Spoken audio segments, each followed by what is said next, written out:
কথা দিচ্ছি যে আমার দ্বারা এরকম আর কখনোই হবে না, এরকম খারাপ ব্যবহার বা খারাপ কথা কেউই পাবে না।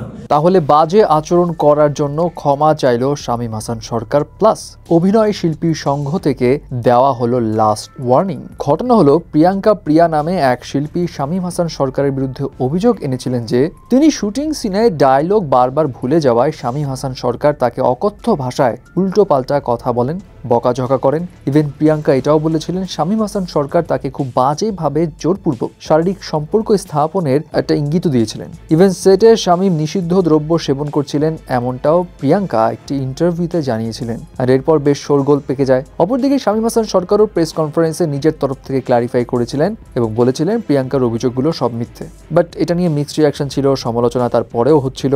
অ্যান্ড এইসব শেষে এখন অভিনয় শিল্পী সংঘ থেকে বিষয়টা মীমাংসা করা হয় এবং অভিনয় শিল্পী সংঘের ফেসবুক পেজ থেকে শামীম হাসান সরকার একটি ভিডিও বার্তায় জানায় প্রিয়াঙ্কার সাথে তিনি যে খারাপ আচরণ করেছেন বা খারাপ কথা বলেছেন তার জন্য তিনি দুঃখ প্রকাশ করছেন এবং তিনি লজ্জিত।